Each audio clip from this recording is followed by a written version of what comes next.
आज हम देखेंगे संत कबीर के दोहे।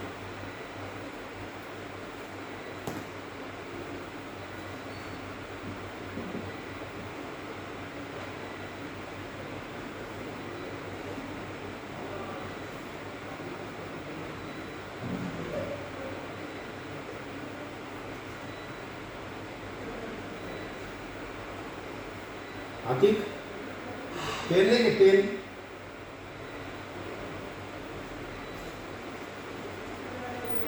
पेन का भागपुरी पेन क्या करने काम करती जमाने की बात पेन नहीं होती। एक पेन 2 मिनट संत कबीर लिखे तो पेन लिखे।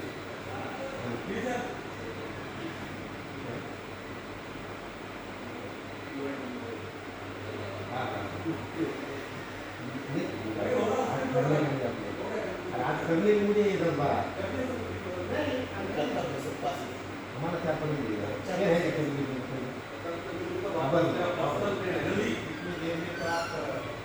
रुकता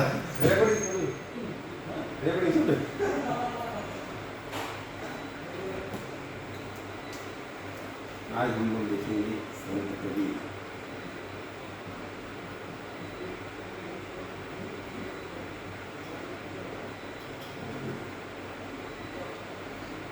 जाति न पूछो साधु की, पूछ लीजिए ज्ञान।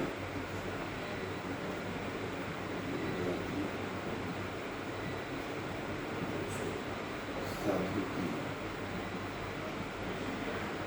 पूछ लीजिए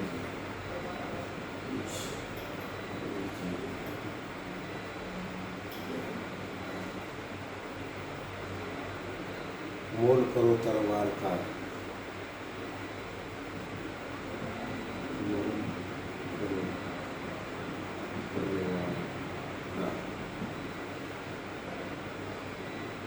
पड़ा लहन दो मान।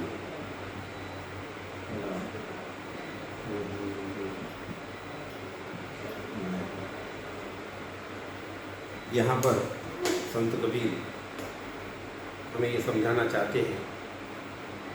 संत कबीर के विचार हम जिस विचारधारा से देखते हैं, उनके भक्ति काल को, उनके प्रेम को हम जो देखते हैं, उसमें हम ये जानते हैं कि संत कबीर जाति पाति के बहुत ही विरुद्ध दृष्टिकोण के व्यक्ति थे, संत थे, और उन्होंने जाति पाति के खिलाफ बहुत ज़्यादा अपना साहित्य लिखने के बाद अभी लिखने का मेरे को लेक्चर लेने को ना यहाँ पर संत कबीर कहते हैं, जाति न पूछो साधु की, पूछ लीजिए ज्ञान। मोल करो तलवार का, पड़ा रहे दो मान। अर्थात सज्जन की जाति न पूछकर उसके ज्ञान को समझना चाहिए। तलवार का मूल्य होता है न कि उसकी मैन का, उसे ढकने वाले खोल का। यहाँ पर कबीर जी हमें समझाना चाहते हैं कि कोई व्यक्ति अगर फटा हुआ है, कोई व्यक्ति दीन दलित है, कोई व्यक्ति अगर गरीब है, तो और वो अगर सज्जन है, तो उसकी जाति से हमें लेन देन नहीं होना चाहिए।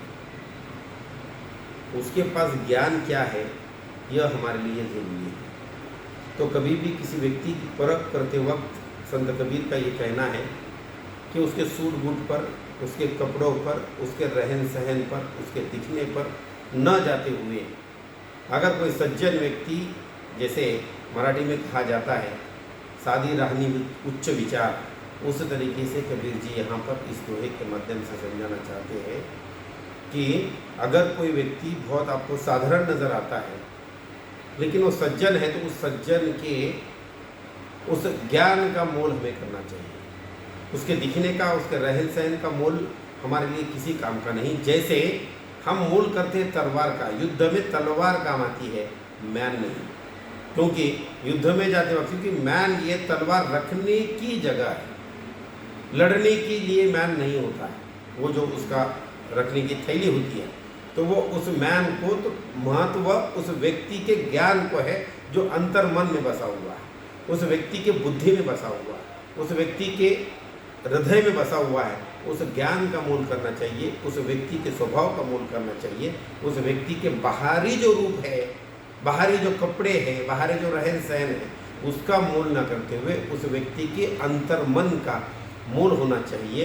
ऐसा कबीर जी इस दोहे के माध्यम से यहाँ पर समझाना चाहते हैं। उसे समझाने के लिए कहते हैं कि जिस प्रकार से तलवार अर्थात तलवार, जिस प्रकार से तलवार का मोल होता है, हम तलवार का मोल करते हैं, मैन का नहीं, क्योंकि मैन किसी काम की नहीं रहती, सिर्फ तलवार रखने के लिए काम होती है।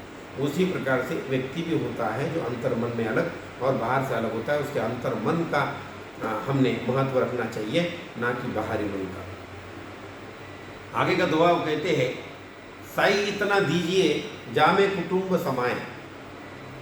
साई इतना दीजिए जामे कुटुंब समाए, मैं भी भूखा न रहूं साधु ना भूखा जाए। यहाँ पर संत कबीर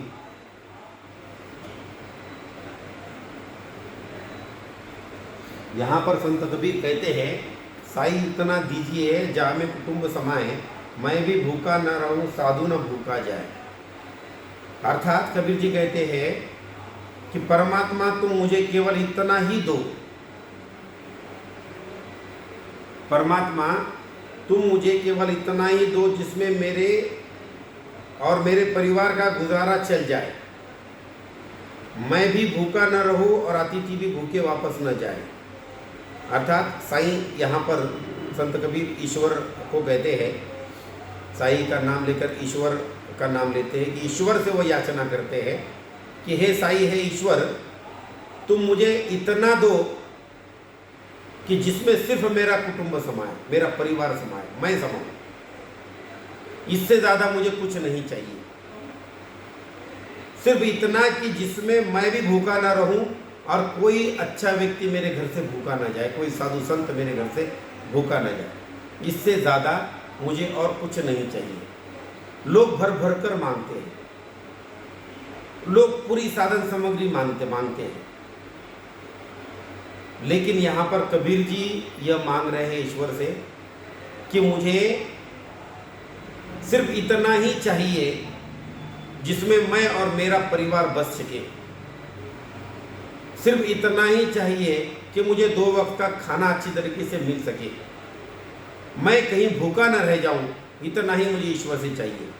मुझे ये ज़माने की धन दौलत, मुझे ये ज़माने की गाड़ी बंगले, मुझे ये ज़माने की रहन सहन, मुझे ये ज़माने की चमक धमक, इससे कोई लेन देन नहीं, मुझे इतना नहीं चाहिए, क्योंकि यह चमक धमक में आकर मैं कहीं इंसानों को भूल ना जाऊँ, मैं कहीं मानवता को भूल ना जाऊँ, मैं कहीं इंसानियत को भूल ना जाऊँ।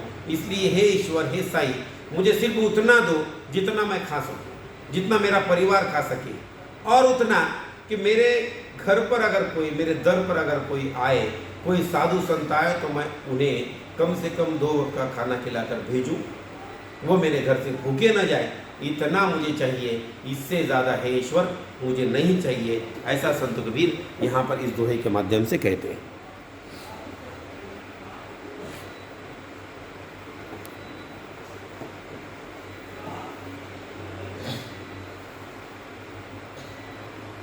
आगे का दोहा संत कबीर कहते हैं, तन को जोगी सब करे मन को बिरला कोई।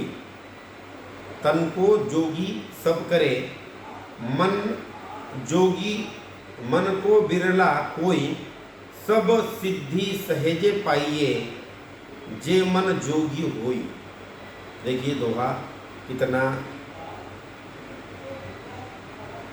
लोगों की वास्तविकता को बताने वाला, लोगों की मानसिकता को बताने वाला दोहा कबीरदास जी ने उस वक्त में 1456 में लिखा कि तन को जोगी सब करे मन को बिरला कोई, सब सिद्धि सहेजे पाइए जे मन जोगी होई। यहाँ पर संत कबीर कहते हैं, शरीर में भगवे वस्त्र धारण करना सरल है, पर मन को योगी बनाना बिरले ही व्यक्तियों का काम है।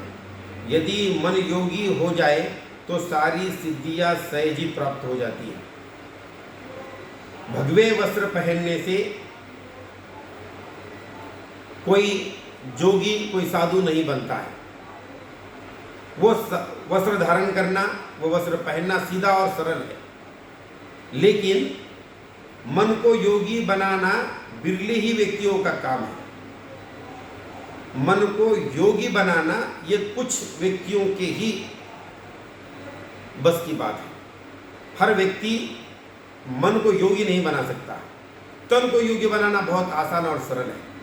तन पे भगवे कपड़े पहन लिए योगी बन जाता है, लेकिन तन योगी होने से मन योगी होता है, ऐसा नहीं हो सकता है। संत कबीर का कहना है कि तन अलग है और मन अलग है। तन पे वस्त्र धारण करना बहुत आसान चीज़ है, लेकिन मन पे योगित्व लाना उतना ही मुश्किल। मन को योगी बनाना उतना ही मुश्किल। यदि मन योगी हो जाए तो सारी सिद्धियां सहज ही प्राप्त होती है। तन पर वस्त्र धारण करने से, तन पर योगित्व लेने से कोई सिद्धि प्राप्त नहीं हो सकती है। अगर आपको कोई सिद्धि प्राप्त करना है, आपको ईश्वर की प्राप्ति करनी है, आपको ईश्वर की योग साधना करना है, आपको ईश्वर का साक्षात्कार करना है, तो उसके लिए आपको आपके मन को योगी बनाना आवश्यक है।